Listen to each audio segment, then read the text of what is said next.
going to a place called Tel Gezer.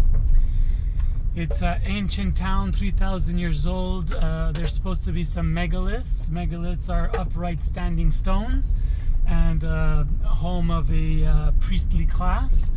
And what was told as we were driving here, we picked up somebody in distress who lived in the area, and he was saying that this was a key route for people getting to Jerusalem. And of course, everything that has to do with something or other has to do with money. So the people who were coming through had to pay tax to go through the city. No comment. So apparently there is a temple there that was for the Asherah. It was a goddess, and they found all kind of pieces of the temple. They don't know exactly what. The only thing that got me worried that is they found some residues of children sacrifices. Okay. But once upon a time, the sacrifices, as we saw in Aztec culture, it was a big honor for sacrifice. When you were selected for sacrifice, you wanted to be considered for sacrifice. And in that time, there was the idea of that this body is only temporary, and it's the soul that lasts forever, and it would return. There wasn't a big fear around death as we have nowadays, which the church did a very, very good job of creating. So most of our insecurities, our dis-ease and all of that is due to the fact that we have a fear of death. It's all related to fear of death. So I didn't know about the child sacrifices, so it's a bit sketchy. So I'll let you know about the energies. Tel means high place. So Tel Gezer. So a high place is it's a strategic place for the army and of all times to control everywhere. So yeah, we're just going up. On the way to the sacred site, what do we pass? The almond tree. And as I spoke about in past, where there's an almond tree is usually the spot of a sacred site. It tastes like my aunt's amaretto cookies. Success! We have found it. We are one step closer. Always let spirit guide you. Always follow your intuition. So here we are, Tel Gezer National Park. Welcome. Tel Gezer is one of the most important biblical sites in Israel. Didn't know that when I saw the pictures. It contains impressive remains, among them the city walls, a huge tower, and a monolith temple, all from the Canaanite period.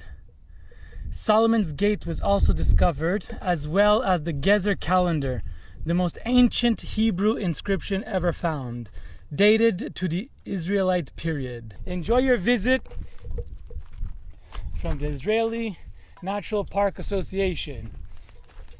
Thank you, Israeli Park National Association. Yeah, it's scorching hot.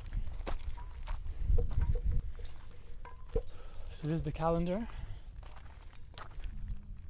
The calendar is generally believed to be a record of agriculture work done during the 12 months of the year. From the moment we started talking about coming here, I'm actually leaving in 2 days. I have felt that this might be one of the strongest sites energetically, due to the fact that it's undisturbed, it's really in nature. Feels right, and I've had a few signs along the way telling me that I'm on the right path. You are now in Gezer's ancient water system. The residents of the city dug it to reach groundwater, which is about 40 meters below the surface. So far you have been going through the open part of the system. From this point, a 40-meter tunnel slopes downward. At the bottom is a cave and a basin to collect the water from the water table. The residents of the city would go down the water shaft to draw water from the basin in times of peace as well as war. So what's beautiful about this spot is there's no one to tell you you're not allowed to go anywhere. Solomon's Gate, the southern gate of the Israelite city. This was the purpose of the forced labor which Solomon imposed. He was to build the house of the Lord, his own place, the Milo, and a wall of Jerusalem, and to fortify Hazor, Megiddo, and Gezer. 1 Kings 9:15. Success. We have finally found them. The monoliths. Wow. This is fantastic. High Place Monolith Temple. A shrine area including one stone basin and 10 monoliths, each different from the other in size and shape. Scholars believe the temple served as a venue where alliances between tribes or city-states were forged or renewed. The 10 monoliths may have symbolized the city of Gezer and 9 allied cities in its vicinity. The basin may have served as a container for a blood libation poured during an alliance ceremony.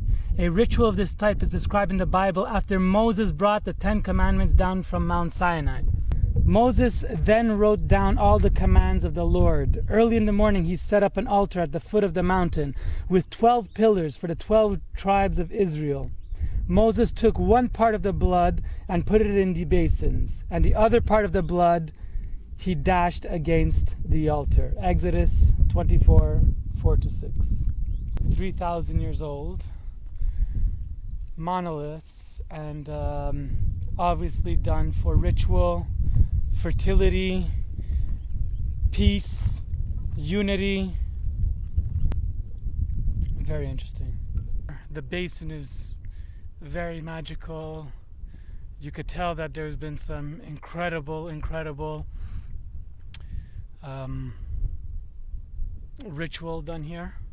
So I'm going to be putting down the camera and doing some meditation, some offerings of crystals that I received at my birthday, and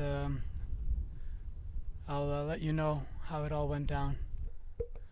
So we just completed a beautiful ritual at the stone circle. Basically we stripped down. That was awesome to be in a sacred site. 1 second. Which is rarely you get the chance to do. There's the basin, as you see, and all the stones. Really phenomenal. To me, to date, this has been the most impactful place of all my journeys.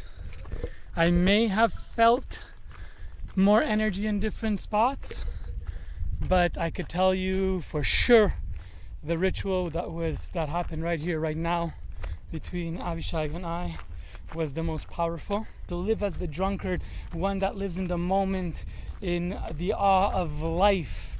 And when you're living in the moment and the awe of life, your body creates the wine of life to keep us drunk and laughing and happy and in the moment and running like this beetle across the road. So much bliss. So that was our journey to Tel Gezer, and absolutely wonderful.